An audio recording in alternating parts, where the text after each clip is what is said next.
Sermón del Santo Cura de Ars para el miércoles de ceniza sobre la penitencia.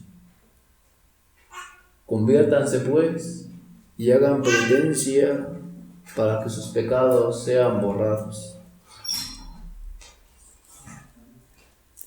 Este es, hermanos míos, el único recurso que San Pedro propone a los judíos culpables de la muerte de Jesús.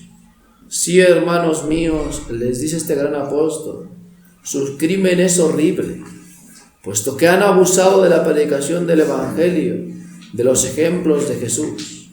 Han despreciado sus favores y gracias, y no contentos con esto, lo desecharon y condenaron a la muerte más infame y cruel. Después de un crimen tan grande, ¿qué otro recurso les puede quedar si no es el de la conversión y la penitencia? A estas palabras todos los que estaban presentes prorrumpieron en llanto y exclamaron: ¡ay!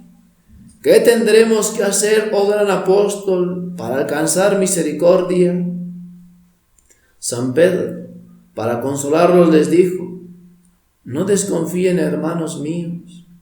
El mismo Jesucristo que ustedes crucificaron ha resucitado, y aún más, se ha convertido en la salvación de todos los que esperan en Él. Murió por la remisión de todos los pecados del mundo. Hagan penitencia y conviértanse, y sus pecados quedarán borrados.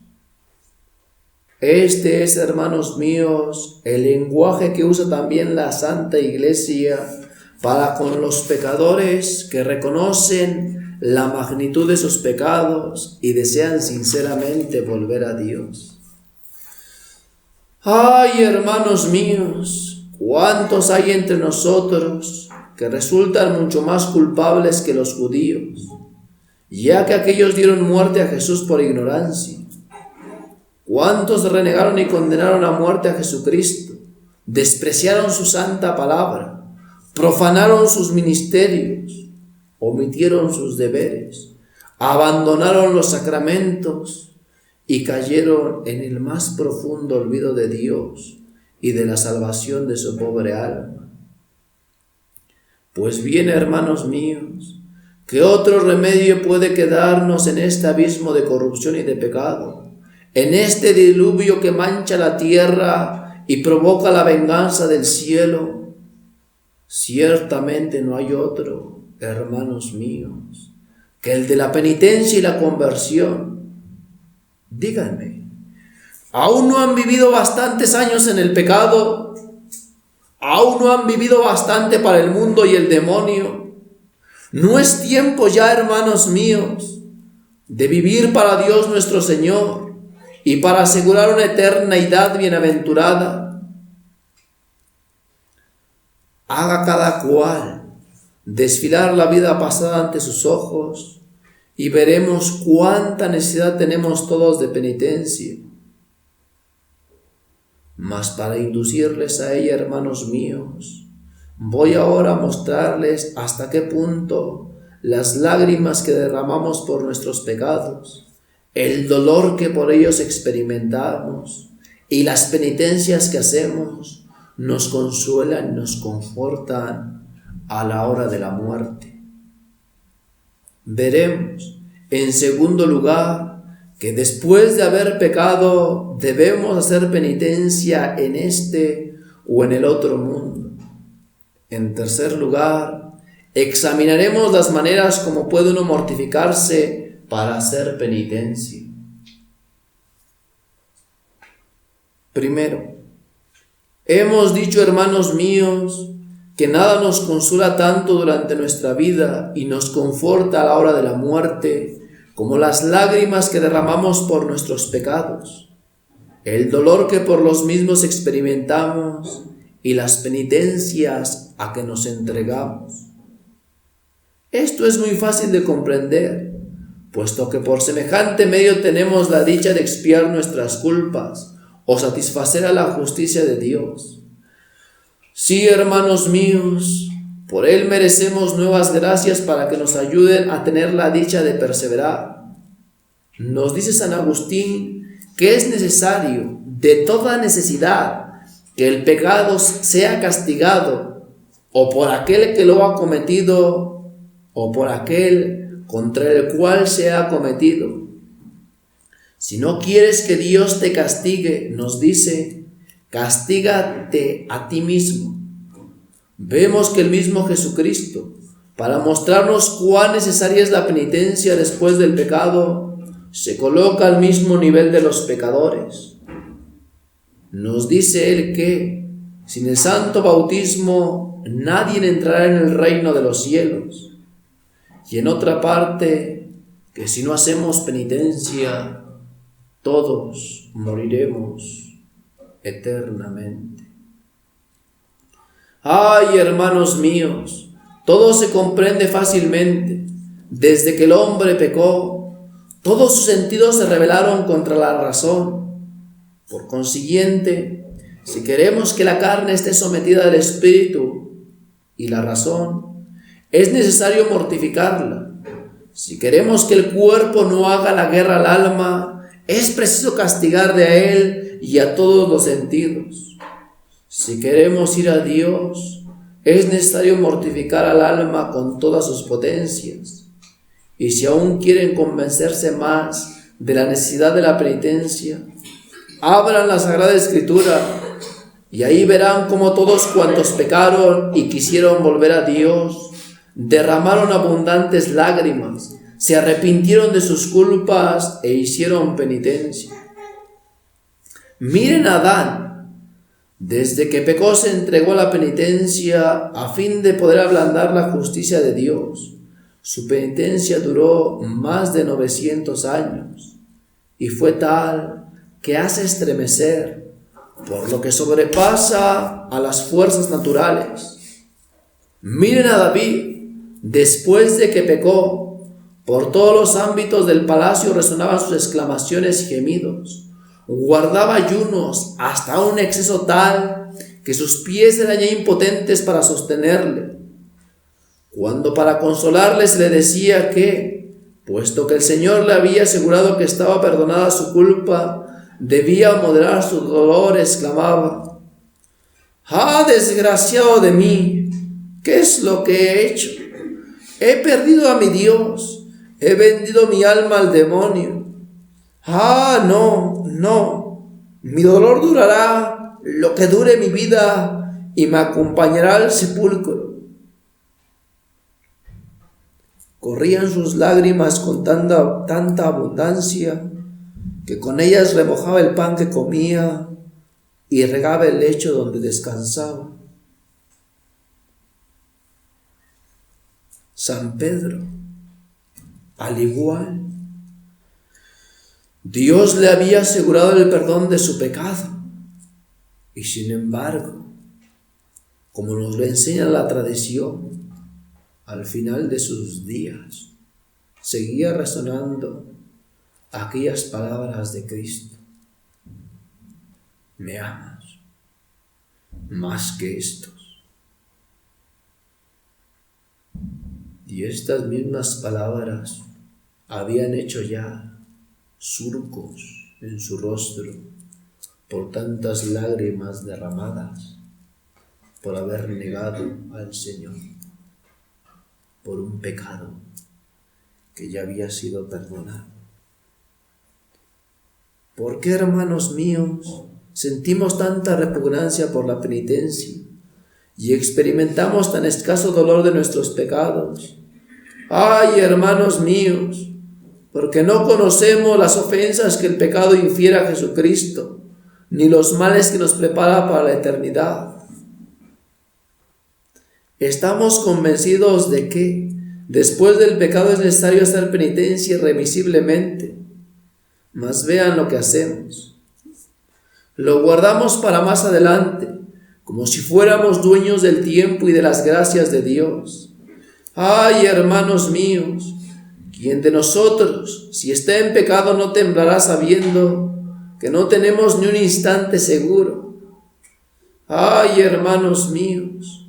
¿Quién de nosotros no se estremecerá al pensar que hay fijada en las gracias una cierta medida, cumplida la cual nuestro Señor no concede ya ni una más. ¿Quién de nosotros no se estremecerá al pensar que hay una medida de la misericordia, terminada la cual todo se acabó? ¡Ay! ¿Quién no temblará al pensar que hay un determinado número de pecados después del cual Dios abandona al pecador a sí mismo? ¡Ay, hermanos míos! Cuando la medida está llena, necesariamente ha de derramarse. Sí, después que el pecador lo ha llenado todo, es necesario que sea castigado, que caiga en el infierno a pesar de sus lágrimas y de su dolor. Piensan, hermanos míos, que después de haberse revolcado, haber rodado y haberse sumergido en la más infame impureza, en las más bajas pasiones, piensan, hermanos míos, que después de haber vivido muchos años, a pesar de todos los remordimientos que la conciencia les sugirió para volver a Dios, piensan, hermanos míos, que después de haber vivido como los paganos, despreciando todo lo que más santo hay y lo que más sagrado tiene la religión, vomitando contra ella todo lo que la corrupción de su corazón ha podido engendrar, piensan que cuando les dé la gana exclamar: Dios mío, perdóname, está ya todo hecho, que ya no queda más que entrar en el cielo. No, hermanos míos, no seamos tan estúpidos ni tan ciegos esperando algo así. Ay, hermanos míos, en ese momento precisamente es cuando se cumple aquella terrible sentencia de Jesucristo que nos dice: me despreciaron durante su vida, se burlaron de mis leyes, mas ahora que quieren recurrir a mí, ahora que me buscan, les daré la espalda para no ver sus desgracias. Me taparé los oídos para no oír sus clamores. Huiré lejos de ustedes por temor a sentirme conmovido por sus lágrimas. Ay, hermanos míos, para convencernos de esto, no tenemos más que abrir la Sagrada Escritura y la historia, donde están contenidas y reseñadas las acciones de los más famosos pecadores. Ahí veremos cómo tales castigos son mucho más terribles de lo que se cree. Escuchen al célebre Antíoco, viéndose golpeado de una manera visible por la mano del Todopoderoso, se humilla, llora y exclama: es justo el Señor que la criatura reconozca a su Creador. Promete a Dios hacer penitencia, reparar todos los males por él hechos durante toda su vida, todos los daños causados al templo de Jerusalén. Promete la entrega de una gran cantidad de bienes para sostener el culto en el templo del Señor, y además ofrece hacerse judío. En una palabra, toda su vida será una vida enteramente respetuosa para la ley de Dios. Si lo hubieran escuchado, habrían exclamado con gozo: he aquí un pecador que es un santo penitente. Sin embargo, ya hemos escuchado lo que dice el Espíritu Santo: este pecador implora un perdón que jamás le será otorgado. Llora, mas llorando baja a los infiernos. Mas, ¿por qué, hermanos míos? ¿Por qué ir tan lejos en busca de espantosos ejemplos de la justicia de Dios sobre el pecador que ha despreciado las gracias divinas? Miren el espectáculo que han ofrecido los pecadores, incrédulos y libertinos del siglo pasado. Miren su vida depravada, incrédula y libertina.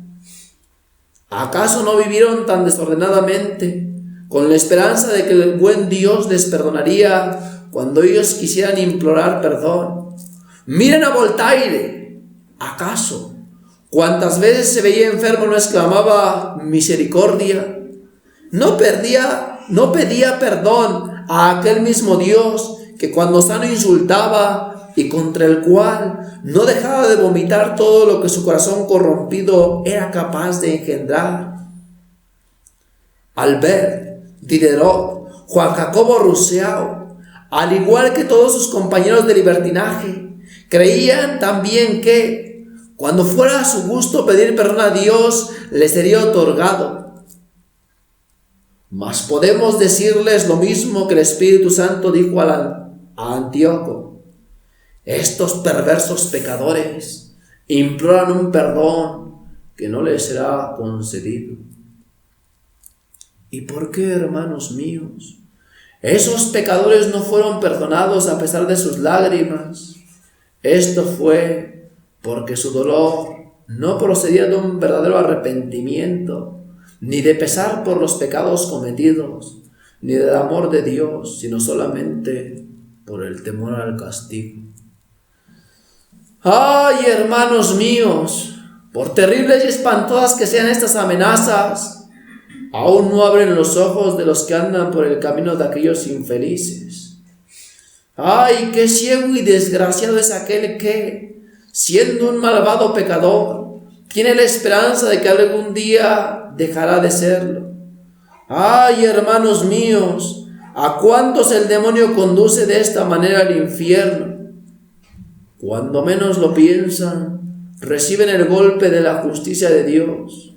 ¡Miren a Saúl! Él no sabía que, al burlarse de las órdenes que le daba el profeta, ponía el sello a su reprobación y al abandono que Dios le hubo de dar. Vean si pensaba Amán que, al preparar la horca para Mardoqueo, él mismo sería suspendido en ella para entregar ahí su vida. Miren al rey Baltasar, bebiendo en los vasos sagrados que su padre había robado de Jerusalén, si pensaba que aquel sería el último crimen que Dios le iba a permitir. Miren aún a los dos viejos infames, si pensaban que iban a ser apedreados y de ahí bajar al infierno, cuando se atrevieron a tentar a la casta Susana. Indudablemente que no. Y sin embargo, hermanos míos, aunque estos perversos pecadores y libertinos ignoren cuándo ha de tener fin tanta indulgencia, no dejan por eso de llegar al colmo de sus crímenes, hasta un extremo que no pueden menos que recibir el castigo de Dios. Pues bien, hermanos míos, ¿qué piensan de todo esto?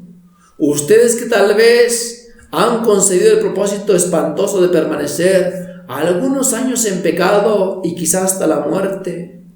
Sin embargo, estos ejemplos terribles han inducido a muchos pecadores a dejar el pecado y a hacer penitencia.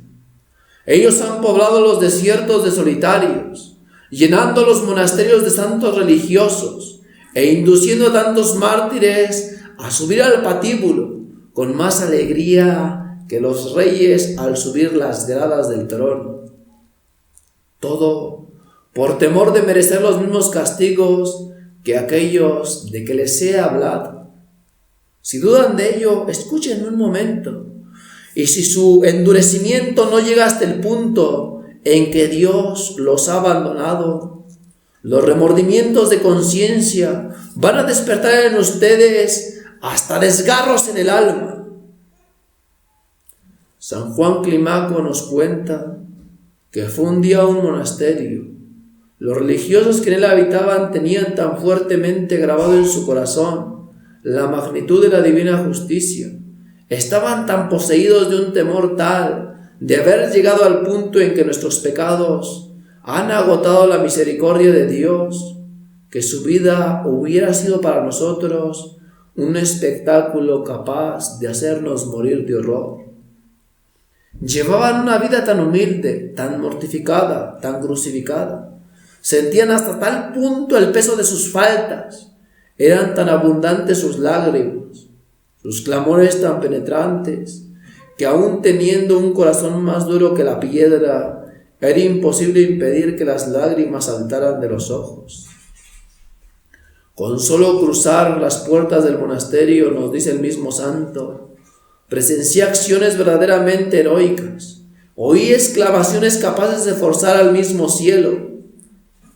Había penitentes que se condenaban a permanecer toda la noche sostenidos sobre la punta de sus pies, y cuando el pobre cuerpo cedía a la debilidad, se reprendían su cobardía diciendo: «Desgraciado, si tienes tan poco valor para satisfacer la divina justicia, ¿cómo podrás resistir las llamas vengadoras de la otra vida?». Otros, con los ojos y las manos elevados al cielo, exhalaban clamores capaces de hacerlos derretir en lágrimas. Tan penetrados estaban ellos de la magnitud de sus culpas. Otros se hacían atar las manos detrás como criminales, se juzgaban indignos de mirar al cielo y se echaban cara a tierra diciendo: «¡Ay, Dios mío! Sírvete a aceptar nuestras lágrimas y nuestros dolores». Algunos de ellos se hallaban enteramente cubiertos de llagas. Su pobre cuerpo estaba tan corrompido y exhalaba un olor tan repugnante que resultaba imposible permanecer a su lado sin morir de asco. Había otros que solamente bebían el agua indispensable para no morir de sed. Tenían siempre ante sus ojos la imagen de la muerte y se decían unos a otros: «Ay, hermanos míos, ¿qué será de nosotros? ¿Creen que hemos progresado algo en virtud? Corramos, amigos míos, en la carrera de la penitencia. Mortifiquemos esos malditos cuerpos, como ellos mataron nuestras pobres almas». Pero lo que era más espantoso era que, cuando uno de ellos estaba a punto de salir de este mundo, todos los religiosos se ponían junto al moribundo con aspecto abatido, con los ojos bañados en lágrimas, y se dirigían a él diciéndole: «¿Qué es lo que piensas de ti ahora que vas a morir? ¿Esperas? ¿Crees que tus lágrimas, tu dolor, tus penitencias te han merecido el perdón? ¿No temes acaso oír de labios del mismo Jesucristo estas palabras: apártate de mí, maldito, ve al fuego eterno»? ¡Ay!, respondían aquellos pobres moribundos, ¿quién sabe si nuestras lágrimas habrán aplacado la cólera divina? ¿Quién sabe si nuestros pecados han desaparecido a los ojos de Dios? ¿Qué podemos más hacer? Abandonarnos a la justicia de Dios. Y rogaban a su superior que no fueran sepultado su cuerpo, sino arrojado al muladar para servir de pasto a las bestias salvajes. San Juan Climaco nos dice que aquel espectáculo le causaba tanto horror que antes de un mes tuvo que abandonar el monasterio. Ahí no podía vivir. Y al estar de regreso dice: me humillé a mi superior, me encontró mi superior tan cambiado que apenas pudo reconocerme. Y pues, hermano mío, me dijo: ¿has visto los trabajos y los combates de nuestros generosos soldados? Solo pude responder con mis lágrimas. Era tal el espanto que aquel género de vida me infundiera y la debilidad y delgadez que había dejado en mi cuerpo. Pues bien, hermanos míos, ahí tienen unos cristianos como nosotros y mucho menos pecadores que nosotros. Ahí tienen, hermanos míos, unos penitentes que esperaban el mismo cielo que nosotros, que tenían un alma por salvar como nosotros. ¿Por qué pues, hermanos míos, tantas lágrimas, tantos dolores y tantas penitencias? ¡Ay, hermanos míos! Es que ellos sentían el gran peso de los pecados y conocían cuán espantoso es el ultraje que infiere a Dios el pecado. Ahí tienen, hermanos míos, lo que hicieron los que habían comprendido cuán grande es dicha es perder el cielo. ¡Oh, Dios mío! ¿No es el mayor de todos los males ser insensible a tanta desdicha? ¡Oh, Dios mío! Los cristianos que me escuchan, teniendo la conciencia cargada de pecados y que no han de esperar otra cosa que la de ser condenados, ¿podrán vivir tan tranquilos? ¡Ay! ¡Cuán desgraciado es aquel que ha perdido la fe!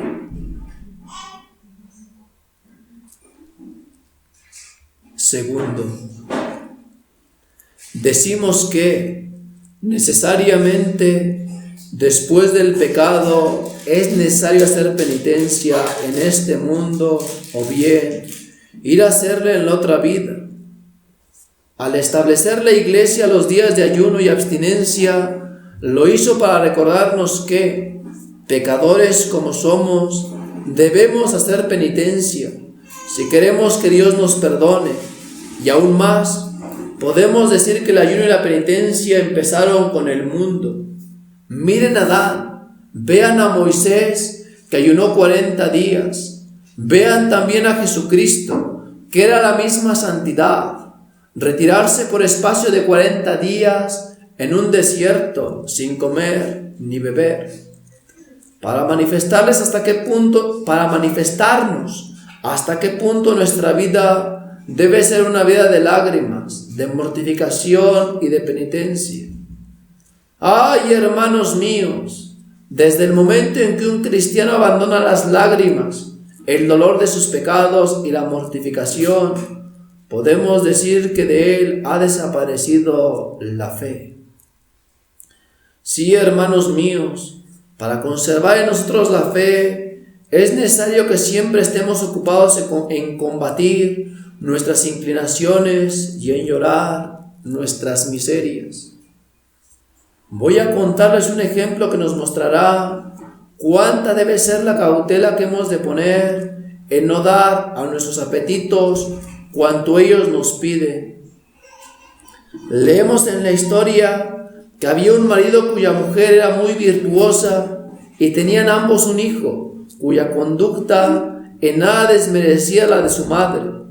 Madre e hijo hacían consistir su felicidad en entregarse a la oración y en frecuentar los sacramentos. Durante el santo día del domingo, después de la Santa Misa, se empleaban enteramente en hacer el bien, visitaban a los enfermos y les proporcionaban los socorros que sus posibilidades les permitían.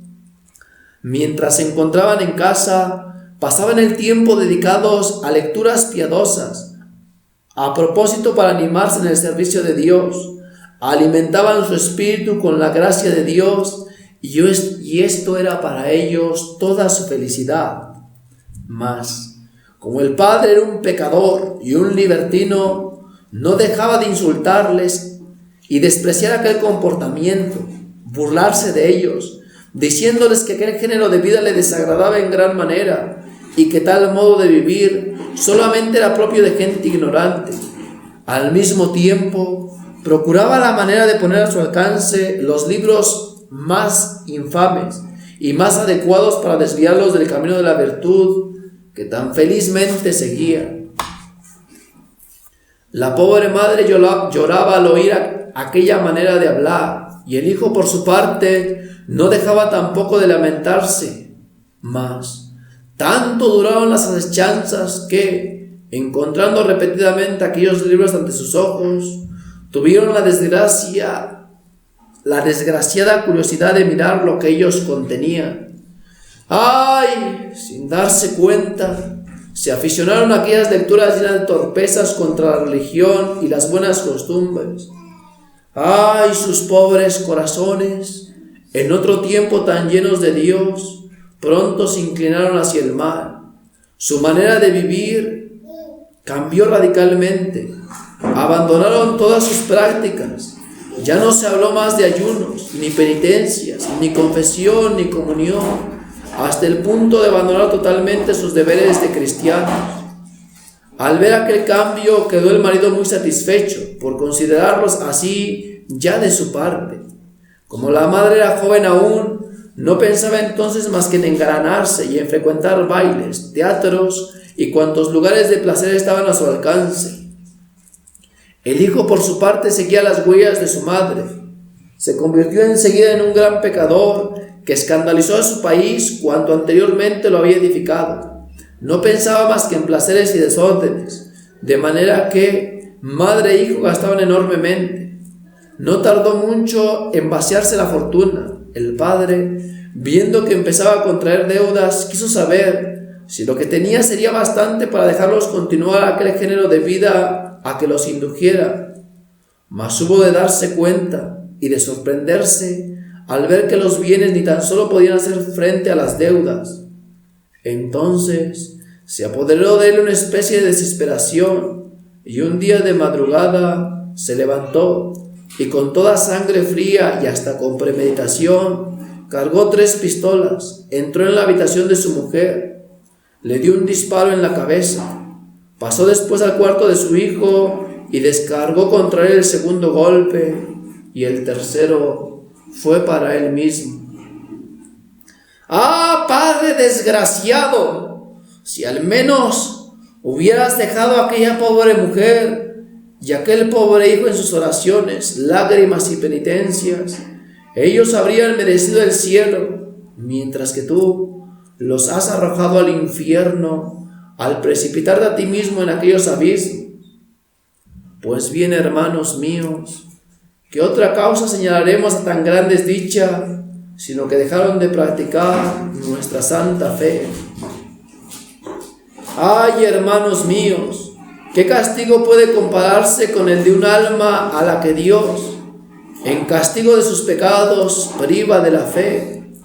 Sí, hermanos míos, para salvar nuestras almas, la penitencia nos es necesaria, a fin de perseverar en la gracia de Dios, como la respiración para vivir,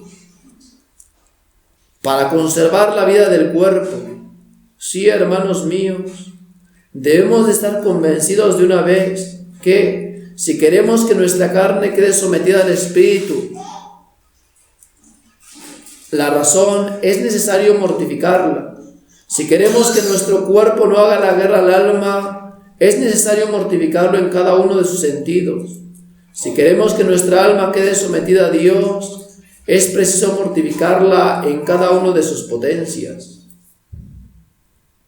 Leemos en la Sagrada Escritura que, cuando el Señor mandó a Gedeón que fuera a pelear contra los madianitas, le ordenó hiciera retirar a todos los soldados tímidos y cobardes. Fueron muchos miles los que retrocedieron, sin embargo, aún quedaron 10,000. Entonces el Señor dijo a Gedeón: aún tienes demasiados soldados, pasa otra vez lista, y observa a todos los que para beber tomaran el agua con la mano para llevársela a la boca, pero sin detenerse. Estos son los que habrás de llevar al combate. De 10,000, solo quedaron 300. El Espíritu Santo nos presenta este ejemplo para darnos a entender cuán pocas son las personas que practican la mortificación y, por tanto, cuán pocas son las que se salvarán. Es cierto, hermanos míos, que no toda la mortificación se reduce a privaciones en la comida y en la bebida, aunque es muy necesario no conceder a nuestro cuerpo todo lo que Él nos pide, pues nos dice San Pablo: trato yo duramente a mi cuerpo por temor de que, después de haber predicado a los demás, no caiga yo mismo en reprobación. Pero también es muy cierto, hermanos míos, que aquel que ama los placeres, que busca las comodidades, que huye de las ocasiones de sufrir, que se inquieta, que murmura, que reprende y se impacienta por la cosa más insignificante, no marcha según su voluntad y deseo. Este, de cristiano, solamente tiene el nombre, solamente sirve para deshonrar la religión, pues Jesucristo ha dicho: aquel que quiera venir en pos de mí, que renuncie a sí mismo, lleve su cruz todos los días de su vida y me siga. Es indudable, hermanos míos, que nunca un sensual poseerá aquellas virtudes que nos hacen agradables a Dios y nos aseguran el cielo. Si queremos guardar la más bella de todas las virtudes, que es la castidad, hemos de saber que ella es una rosa que solamente florece entre espinas, y por consiguiente que solo la encontraremos, como todas las demás virtudes, en una persona mortificada.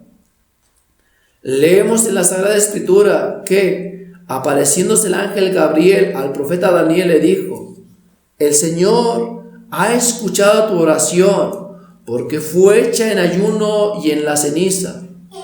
La ceniza simboliza la humildad.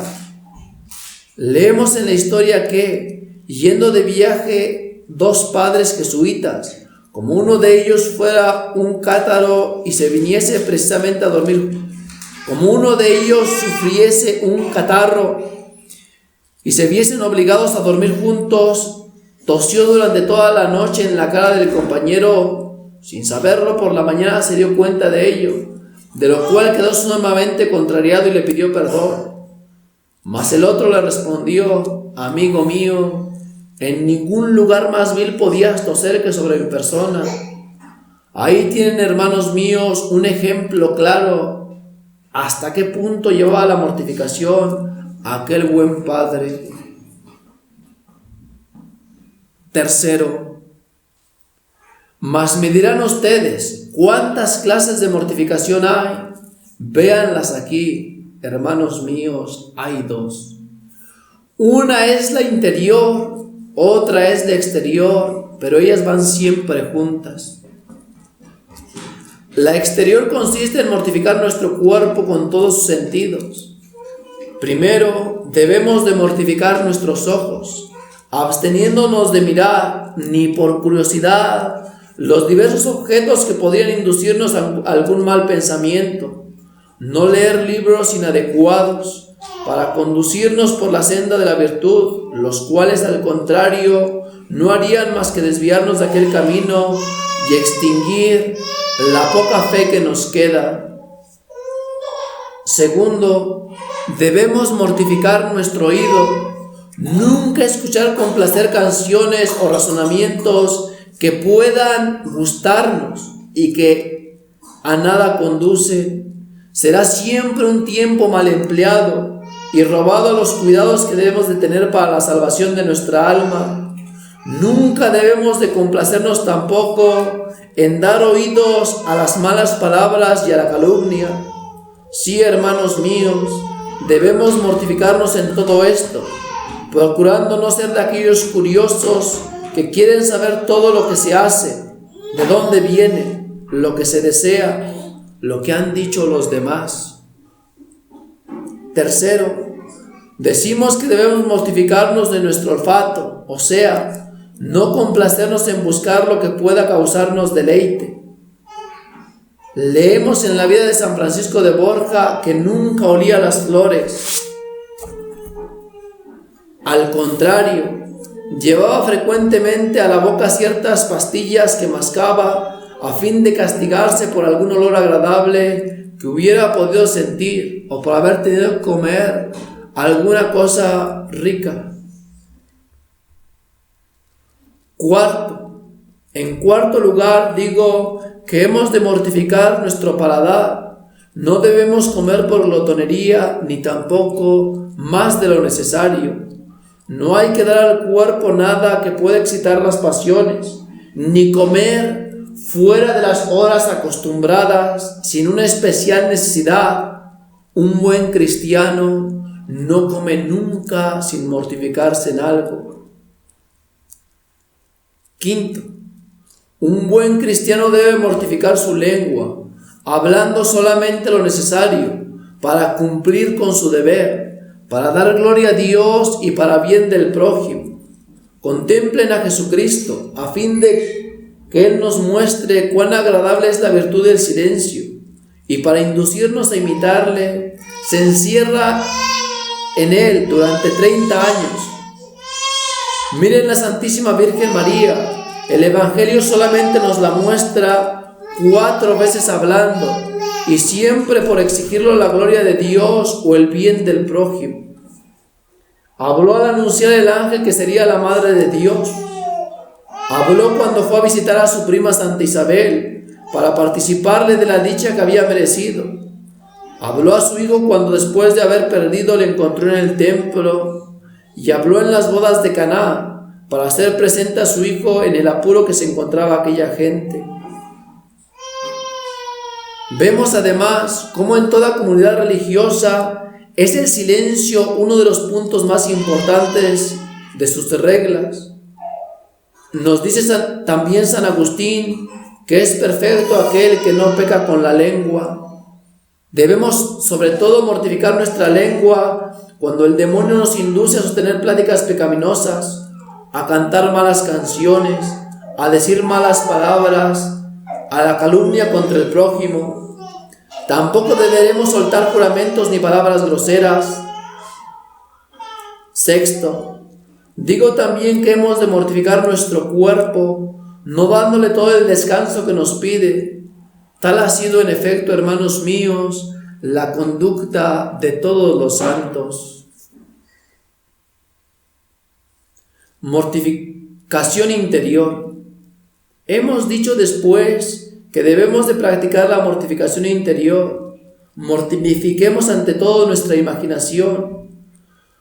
No debe de dejarse suelta la imaginación para divagar de un lado a otro, ni entretenerse en cosas inútiles, ni sobre todo dejarla que se fije en cosas que podrían conducirla al mal, como sería pensar en ciertas personas que han cometido algún pecado contra la santa pureza, o pensar en los afectos de los jóvenes recién casados.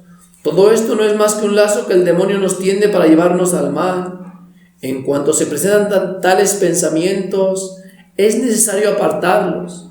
Tampoco he de dejar que la imaginación se ocupe en lo que yo me convertiría, en lo que haría si fuera, si tuviera esto, si me dieran aquello, si pudiera conseguir lo otro. Todas estas cosas no sirven más que para hacernos perder el tiempo precioso durante el cual podríamos pensar en Dios y en la salvación de nuestra alma.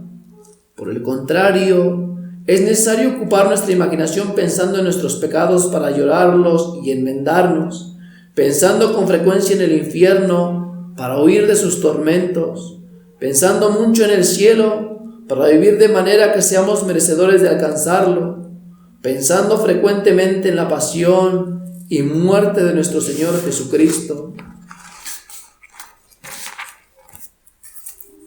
para que tal consideración nos ayude a soportar las miserias de la vida con espíritu de penitencia. Debemos también mortificar nuestra mente, huyendo de examinar temerariamente la posibilidad de que nuestra santa religión no sea la verdadera, no esforzándonos en comprender los misterios, sino solamente discurriendo de la manera más segura acerca de cómo hemos de portarnos para agradar a Dios y salvar nuestra alma.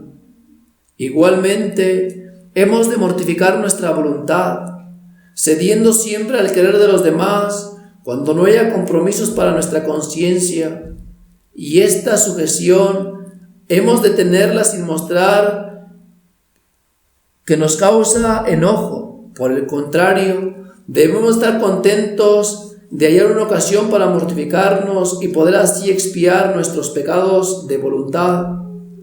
Ahí tienen, hermanos míos, en general, las pequeñas mortificaciones que a todas horas podemos practicar, a las que podemos añadir el soportar los defectos y malas costumbres de aquellos con quienes convivimos. Es muy cierto, hermanos míos, que las personas que no aspiran más que a procurar satisfacciones en la comida, en la bebida y en los placeres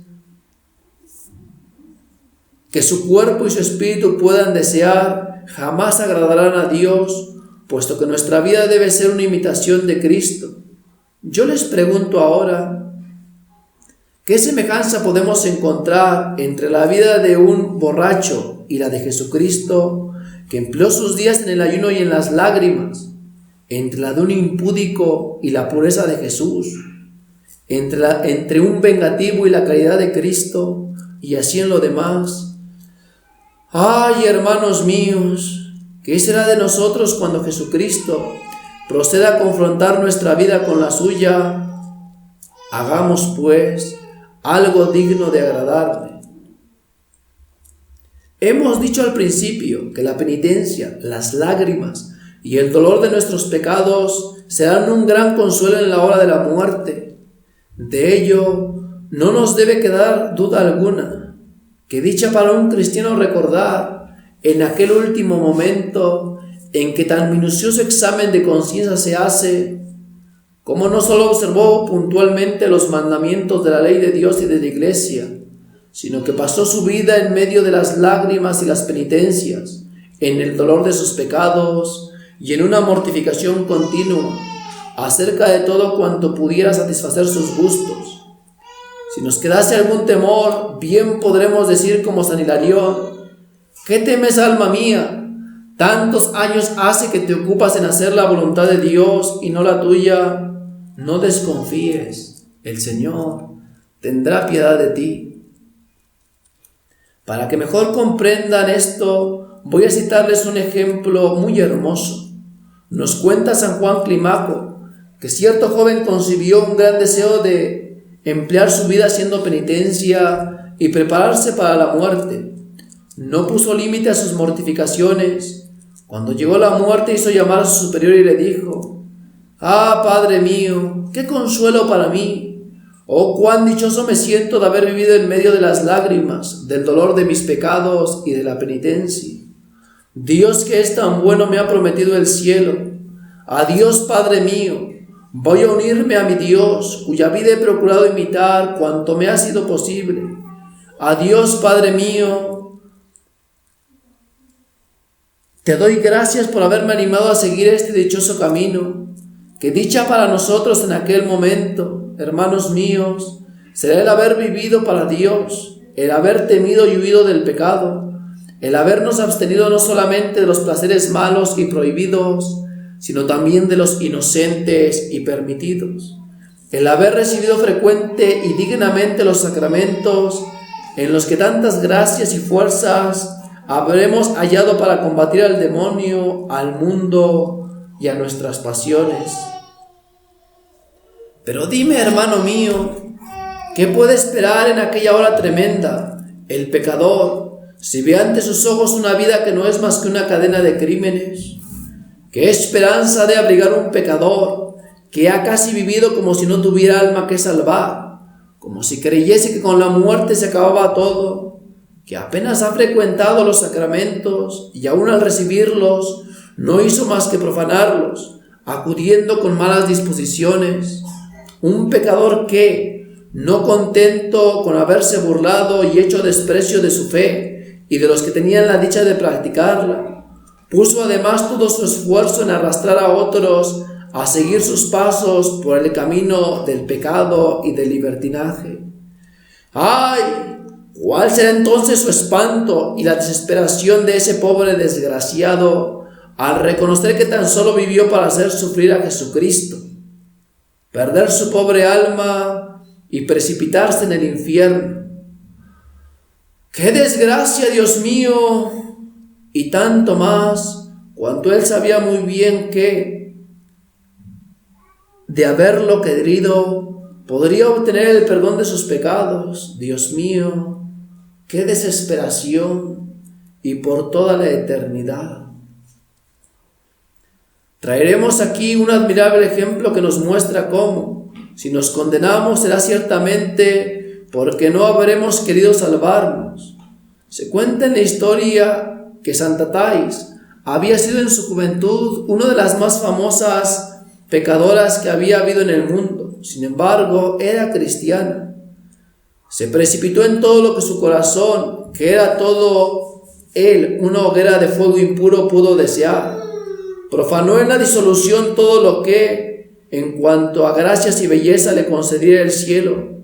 Hasta su propia madre fue un instrumento del que se valió el infierno para sumergirla con el más espantoso furor en tantas obscenidades, haciendo que empleara su miserable juventud, abandonada a los desórdenes más infames y deshonrosos para una persona de su condición. De sus admiradores, unos se arruinaban para ofrecerle regalos. Muchos se suicidaban por no haberla podido poseer ellos solos. En fin, los desórdenes de aquella comedianta eran el escándalo de todo el país y un motivo de aflicción para los buenos. Dejo, pues, a su consideración el mal que causaría aquella mujer, las almas que haría perder, los ultrajes que infería Jesucristo por causa de las personas que arrastraba al pecado. En su juventud había sido muy bien educada, pero sus desarreglos y la violencia de sus pasiones habían ahogado todas las verdades de la fe. Sin embargo, nuestro Señor, sabiendo hasta qué punto su conversión provocaría la de muchos otros, quiso manifestar la magnitud de su misericordia y lanzando una mirada compasiva, fue él mismo a buscarla en medio de su torpeza, que era la más infame. Para obrar aquel gran milagro de gracia, se valió de un santo solitario a quien dio a conocer a aquella famosa pecadora y todos sus desórdenes. Le ordenó el Señor que fuera a entrevistarse con ella. Aquel solitario era San Pafnucio. Tomó un traje de caballero, se proveyó de dinero y partió para la ciudad en donde aquella mujer habitaba. Siendo llevado por el mismo Dios, pronto dio con la casa de aquella mujer y pidió ser recibido por ella. Aquella mujer, que nada sabía ni sospechaba, le condujo a un cuarto reservado y lleno de adornos. Entonces el santo le preguntó si había otro cuarto aún más escondido, donde poder esconderse hasta de los ojos de Dios. «Oh», le dijo la pecadora, «ten por seguro que nadie ha de venir, mas si temes la presencia de Dios, ¿no está acaso Él en todas partes?» Quedó el santo muy admirado al oírla hablar así de Dios. «¿Cómo?», le dijo. «¿Es decir, que conoces al buen Dios?» «Sí», contestó ella. «Más aún, sé que hay un paraíso para los que le sirven con fidelidad y un infierno para los que le desprecian». «¿Pero cómo?», le dijo el santo. «Sabiendo todo esto, puedes vivir como vives durante tantos años, preparando de tú misma un horroroso infierno». Estas son las palabras del santo, junto con la gracia de Dios, fueron como un rayo que derribó a nuestra pecadora, al igual que a San Pablo en el camino de Damasco. Se arrojó a sus pies deshecha en lágrimas y suplicando la gracia de que tuviera piedad de ella e implorara la misericordia del Señor. Le manifestó inmediatamente que estaba dispuesta a hacer todo cuanto él quisiera a fin de intentar conseguir el divino perdón.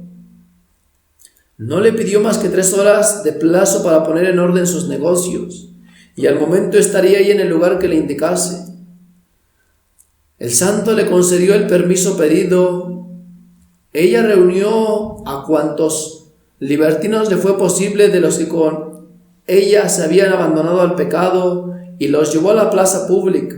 Ahí, en presencia de todos, se despojó de sus vestidos. Ordenó que fueran llevados ahí los muebles que había comprado con el dinero de sus infamias. Hizo de ellos un montón y le prendió fuego, sin decir nada ni dar explicación alguna de por qué obraba así. Después de esto, abandonó la plaza pública para ponerse a disposición del santo, quien la condujo a un monasterio, encerrándola en una celda cuya puerta selló él mismo, y rogó a una religiosa que le llevara algunos mendrugos de pan y un poco de agua. Thais preguntó al santo qué oración debía hacer en su retiro para mover el corazón de Dios, y el santo le contestó: «No eres digna de pronunciar el nombre de Dios, puesto que tus labios están llenos de iniquidades, ni de elevar al cielo unas manos tan criminales. Conténtate con dirigirte hacia el oriente y con todo el dolor de tu corazón y con toda la amargura de tu alma di: tú que me creaste, ten piedad de mí». Esta fue toda su oración en los 3 años que permaneció encerrada en aquellas 4 paredes, durante cuyo tiempo jamás olvidó el recuerdo de sus pecados. Tal fue su llanto, de tal manera y tan cruelmente maltrató su cuerpo, que cuando San Pafnucio fue a consultar a San Antonio, a fin de saber si Dios la recibía bajo su misericordia. San Antonio, después de haber pasado con sus religiosos la noche en oración a tal objeto, le dijo que el Señor había revelado a uno de dichos religiosos, San Pablo el Simple, que el cielo había preparado un trono radiante para la penitente Thais. Entonces el santo, lleno de alegría y muy admirado por haber ella en tan poco tiempo satisfecho la justicia de Dios, fue a su encuentro para comunicarle que sus pecados estaban perdonados y que debía salir de aquella celda. Al preguntarle el santo qué era lo que había hecho durante aquellos 3 años, ella respondió: Padre mío, puse mis pecados ante mis ojos como en un montón y no dejé de llorarlos y pedir misericordia. Precisamente por esto, le dijo el santo, y no por las demás penitencias, has cautivado el corazón de Dios. Habiendo abandonado aquella celda para dirigirse a un monasterio, sobrevivió solamente 15 días, después de los cuales voló al cielo a cantar la grandeza de la misericordia de Dios.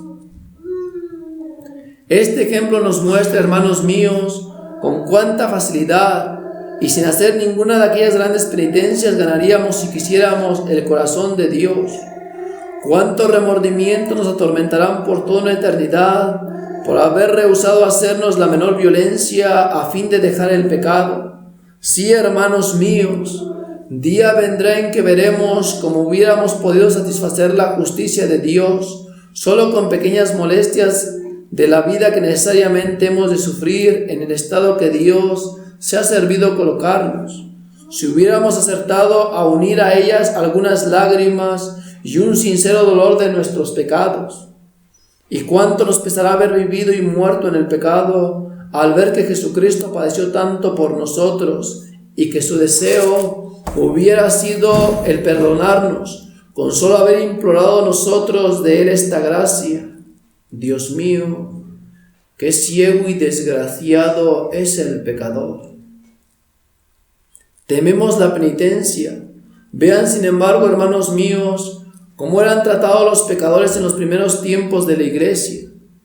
Los que querían reconciliarse con Dios se presentaban el miércoles de ceniza en la puerta del templo, con vestiduras sucias y rasgadas. Después de haber entrado en la iglesia, se les cubría la cabeza de ceniza y se les entregaba un cilicio para que lo llevaran durante todo el tiempo de la penitencia. Luego se les mandaba que se postraran en tierra, mientras cantaban los 7 salmos penitenciales para implorar sobre ellos la misericordia de Dios. Enseguida se les dirigía una exhortación para inducirlos a practicar la penitencia con el mayor celo posible, esperando que así tal vez nuestro Señor sería movido a perdonarles. Después de todo esto, se les advertía que se les iba a arrojar del templo con cierta violencia, a la manera como Dios arrojó a Adán del paraíso después de haber pecado. Apenas tenían tiempo de salir cuando se cerraban tras ellos las puertas del templo. Y si deseaban saber cómo pasaban aquel tiempo y cuánto duraba aquella penitencia, véanlo aquí. Primeramente quedaban obligados a vivir en un retiro o bien a emplearse en los trabajos más duros. Según el número y gravedad de sus pecados, se les asignaban determinados días de la semana en los cuales debían ayunar a pan y agua. Durante la noche y postrados en tierra, tenían largas horas de oración, dormían sobre duras tablas. Por la noche se levantaban varias veces a llorar sus pecados, se les hacía pasar por diferentes grados de penitencia. Los domingos se presentaban a las puertas del templo, llevando un cilicio, con la cabeza cubierta de ceniza, permanecían fuera expuestos a la intemperie, se postraban ante los fieles que entraban en la iglesia, y con lágrimas les suplicaban que rogaran por ellos. Pasando algún tiempo se les permitía acudir a escuchar la palabra de Dios, mas cuando había terminado el sermón se les arrojaba del templo. Muchos, solamente a la hora de la muerte, eran admitidos a la gracia de la absolución, y aún miraban esto como una muy apreciable gracia de la iglesia, que les hacía, después de haber pasado 10, 20 o a veces más años en las lágrimas y la penitencia. Así es, hermanos míos, como se portaba la iglesia en otros tiempos con aquellos pecadores que querían convertirse de verdad. Si desean saber, hermanos míos, quiénes se sometían a tales penitencias, les diré que todos, desde los humildes pastores hasta el emperador. Si me piden un ejemplo, aquí tienen uno en la persona del emperador Teodosio. Habiendo aquel príncipe, más por sorpresa que por malicia, pecado, San Ambrosio le escribió diciéndole: esta noche he tenido una visión en la que Dios me ha hecho ver a vuestra persona encaminándose al templo y me ha ordenado que te prohibiese la entrada. Al leer la carta, el emperador lloró amargamente. Sin embargo, fue a postrarse a las puertas del templo como de ordinario, con la esperanza de que sus lágrimas y su arrepentimiento moverían al santo obispo. San Ambrosio, al verle venir, le dijo: detente, emperador, no eres digno de entrar en la casa del Señor. Le respondió el emperador: es verdad, mas también David pecó y el Señor le perdonó. Pues bien, le dijo San Ambrosio, ya que le has imitado en la culpa, síguele en la penitencia. A estas palabras el emperador, sin replicar más, se retiró a su palacio, dejó sus ornamentos imperiales, se postró con el rostro en tierra y se abandonó a todo el dolor de que su corazón era capaz. Permaneció 8 meses sin poner los pies en el templo. Al ver que sus criados se dirigían a la iglesia, en tanto que él se encontraba privado de concurrir ahí, se le oía dar unos clamores capaces de mover los corazones más endurecidos. Cuando le fue permitido asistir a las oraciones públicas, no se ponía en pie o arrodillado como los demás, sino que postrado, con el rostro en tierra, a la manera más conmovedora, se golpeaba el pecho, arrancándose los cabellos y llorando amargamente. Durante toda su vida conservó el recuerdo de su pecado. No podía pensar en él sin derramar lágrimas en abundancia. Aquí tienen, hermanos míos, lo que hizo un emperador que no quería perder su alma. ¿Qué hemos de sacar de aquí, hermanos míos? Véanlo, ya que es necesario, de toda necesidad, llorar nuestros pecados y hacer penitencia en este mundo o en el otro, escojamos la menos rigurosa y la más corta. Qué pena, hermanos míos, llegar a la hora de la muerte sin haber hecho nada para satisfacer la justicia de Dios. Qué desgracia haber perdido tantos medios como tuvimos cuando, al sufrir algunas miserias, si las hubiéramos aceptado por Dios, nos habrían merecido el perdón. ¡Qué desgracia haber vivido en pecado, esperando siempre librarnos de él y morir sin haberlo hecho! Tomemos pues, hermanos míos, otro camino que nos será más consolador en aquel momento. Dejemos de hacer el mal, comencemos a llorar nuestros pecados y suframos todo aquello que el buen Dios tenga bien enviarnos. Que nuestra vida no sea más que una vida de pesar, de arrepentimiento de nuestros pecados y de amor a Dios, a fin de que tengamos la dicha de ir a unirnos a Él por toda una eternidad. Esto es lo que os deseo. Ave María Purísima. Ave María Purísima. Ave María Purísima.